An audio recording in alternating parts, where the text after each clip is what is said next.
Welcome back to Down the Stretch, everyone. Mike Veach to my left. I'm Mark Asano. The Arlington Classic goes to Giant Oak for Chris Block and Eusebio Razzo Jr. by a length over a 17-1 shot. No inflation. All right, next guest this morning. Last week, he upset the Vagrancy with Carolyn's Cat. This week, he's going to try to upset the Sands Point with Bluegrass Princess. And next week, he's going to look to upset the Belmont Stakes with Charitable Man. Ladies and gentlemen, joining us live via telephone from Belmont Park, Mr. Kainran McLaughlin. Kainran, Mark, and Mike welcoming you back to Down the Stretch. Hi, Mike and Mark. How are you? Hi, Thank you, Kainran. Kainran, before we get into the discussion about Bluegrass Princess and about Charitable Man, please update our audience first on Mr. Fantasy, who was forced to scratch from the Met. How's he doing and what's next for him? Well, he's doing fine. He galloped today. He got first day to gallop. He missed a few days with the temperature. He's doing well, but the Woody Stevens is probably doubtful now because we've missed a couple of days. So I have to talk to Terry Finley this morning later about that and then look at the Mike Lee. But we still are kind of looking at Saturday, the Woody Stevens, but it's more likely not going to happen because of the few days we've missed, but he's doing fine. That's great. Well, it's sorry that he's going to have to miss the Woody Stevens, but he's an awfully nice 3-year-old, isn't he, Kainran? Yes, and there's still a little hope, a little glimmer of hope that the track's going to be good tomorrow. There's a chance we could work him Monday, but I'm going to talk to Terry Finley about it.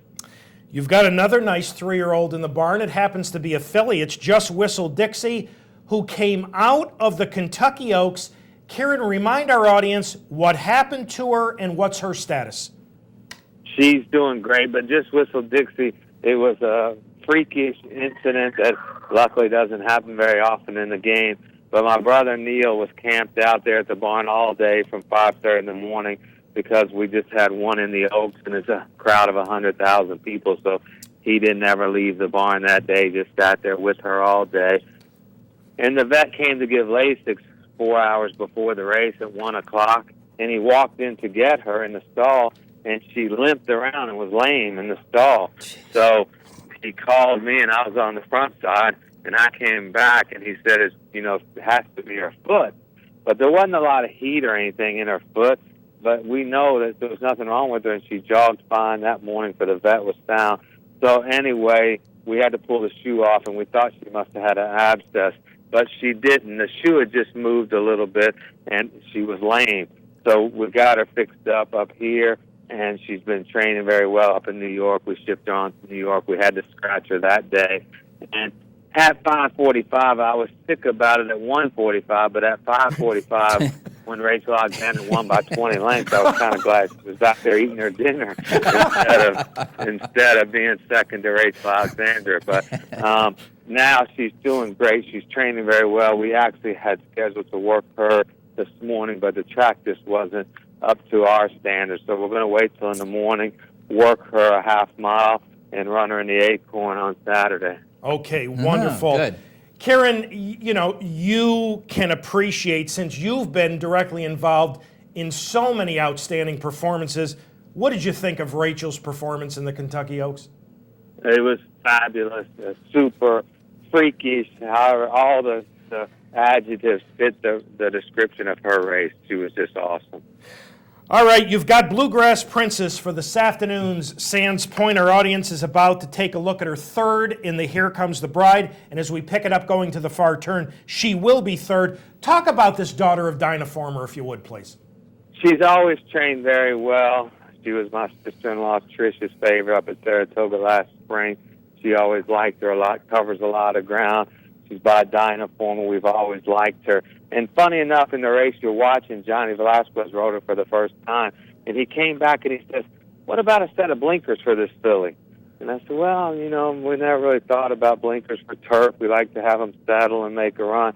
He said, she just is looking around and came off the bridle, and I couldn't get her going again until the race was over. He said, please put some blinkers on her. And so we said, okay, and entered her back at Keeneland with blinkers on first time, and she won easy. So today is her second day with blinkers, and there's very little pace in the race. So I feel like that we have an excellent chance to, as you said, upset the other one today. Kieran, let's talk about the blinker change. In your opinion, because let's face it, at this point in her career, her 2 victories have both come over the poly at Kainran. So do you think the addition of blinkers helped her focus and made the difference? Or do you think at this point in her career, her best surface might actually be at Kainran? No, it's not. Her best surface is green grass. Even though she broke her maiden and she was 4-5 in this off-the-turf race on the poly, and that's why she looks impressive on the poly twice. But I use other figures and other, things to help me, and she's definitely better on the turf, and we feel like that she's one of the ones to beat today. We like her. We don't think she's a long shot at all. I make her the filly to beat today. And we spoke to the folks at Belmont a few moments ago. Currently, they've got the turf labeled yielding.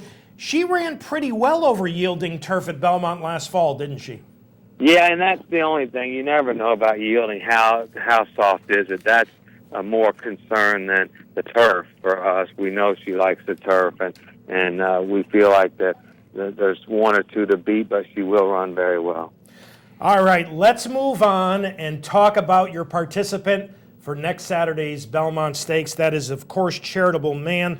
Last time you were on the show, Bluegrass Day, Charitable Man was coming off a very lengthy layoff for his 3-year-old debut, and he ran the only poor race of his career, finishing 7th. Talk to our audience about the reasons why, in your opinion, he ran so poorly that day. Well, first of all, I want to say a correction about we upset him in the vagrancy. We looked to upset him today with Bluegrass Princess, but I make him 3-1 or less next Saturday, so we're not looking to upset anybody. They have us to beat, as in Charitable Man will be second choice to Mind That Bird, in my opinion. Just start off with that. Okay, Kieran. But now we'll go from what happened. Is he broke his maiden by 11 to Saratoga, came back, I believe it was 5 weeks later, and won the Futurity, was 5 wide Turner for home, and won, and ran a very good number and was impressive, and we were happy with him. He was 2 for 2.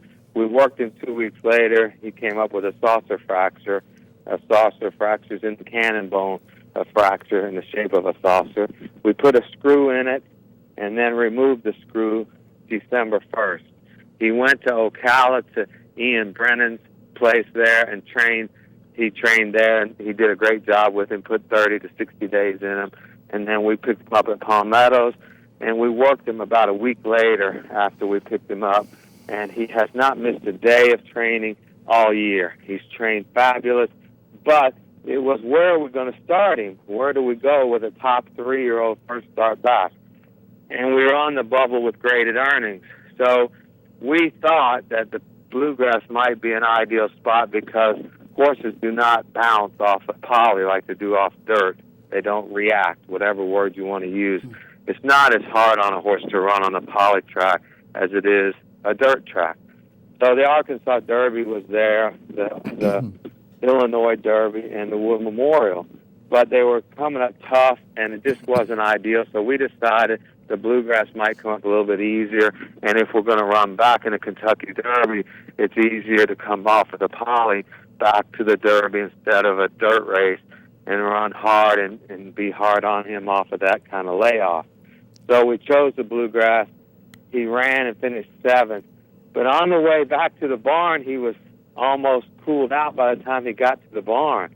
And I was there looking at him like, wow, did he even run? He never got tired. He just didn't like the track. And it was tempting to wheel him back in the Kentucky Derby because he wasn't tired. He just didn't like the poly track. But after talking to Mr. Warren back and forth, we thought the right thing to do was to give him the proper time and wait a little bit longer than 3 weeks. And we chose to run in the Peter Pan. And hopefully the patience of Mr. Warren and Team McLaughlin will pay off Saturday and on the rest of the summer. Well, we are about to take a look at the Peter Pan. As we pick it up, he'll be sitting a rather distant second behind Hello Broadway. Kieran, talk about this performance in the Peter Pan, if you would, please. Well, we were a little bit worried about Hello Broadway because he had a tough time at Keeneland. He was getting out the whole way, and Barkley Tag did a great job with him and put a scoop blinker on him. And I told Alan, don't go outside of him. He might not make the turn. He might be getting out. Maybe you have to go inside of him. But then he took off with Garrett down the backside and went too fast for everybody's liking except ours. We were happy because we were the competition. But he went around him and got up to the outside of him and just eased up there on the outside of him. And I was worried for a moment, but the horse did not get out at all, and we were able to go around him. And then it looked like Shook's horse was going to Imperial Council. Yes. Yeah. Was coming running, and I was a little worried looking at him, but Alan still had plenty of horse left, and he finished strong to win by 3, and it was a very impressive race. Now, Kieran, he relaxed nicely this day going 9 furlongs, but he relaxed off a 44-4 half. A week from today, without Rachel, the pace is likely to be somewhere around, 47-4 or 48 and change. Will he relax going 1.5 miles with those types of fractions? Yes, he will, and I think you're right. It'll be, a much slower half, and he will be forwardly placed, first or second, most likely. And he's very rateable, kind horse to ride. It's just it worked out that way that day that the horse went 44 and change. But he will do whatever you ask of him, and that's the beauty of the horse. He's a top horse and does everything right. And I like the fact that Rachel's going to stay in Kentucky, and it's going to open up the front end a little more for us and whoever else wants to be there. I mean, obviously we're a week in front of things, but the way the field is taking shape right now, you have the quickest horse early on. You could be in, Miner's Escape, one of the Nick Zito trainees, has got some tactical speed, but you're quicker than he is.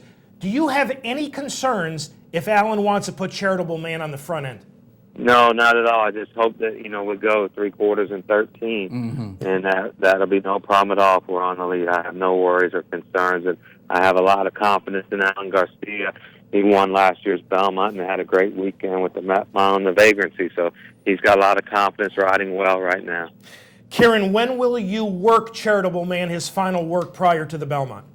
It was going to be about 2 hours ago, but we just weren't real happy with the track, so we're going to wait till tomorrow morning at 8:43. He will work after the break. Okay.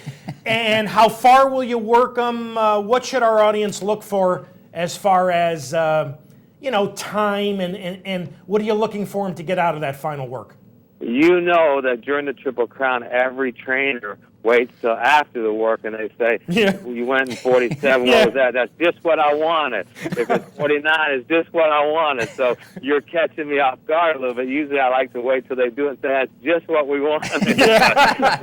We're looking for a 48 half, but being that he always works a little quicker than that, we're probably, looking more like a 47 and 2, 47 and 3 up in, a minute. That's what he's done all year. So that's what we're looking for, and if it's anything different from that, I'll say it's just what we want. Kieran, as always, thank you so very much for having joined us this morning on Down the Stretch. We appreciate it. Our audience always looks forward to hearing from you. Good luck this afternoon with Bluegrass Princess. Next week with Charitable Man. Listen, Kieran, it just sounded good for television that you upset the Vagrancy. You're looking to upset this afternoon, so good luck. All right, thank you very much. Thank you, Take care, Kieran. Good luck. ladies and gentlemen. And I'll tell you what, from not only this morning's discussion about Charitable Man, but if you listened to Kieran last time we had him on the show on Bluegrass Day, he loves Well, no, he does. He's this colt. very vocal about that, and was even contemplating the Derby off of that one prep. It's really, this is one of the ones next week. That's I think. right, Yeah, absolutely. Okay, and to introduce our final guest, we had to flip-flop him, kind of like a Quinella. Here's Michael to introduce the final guest. And Mark and audience, we thank them for that and their patience, and we go from one fine horseman to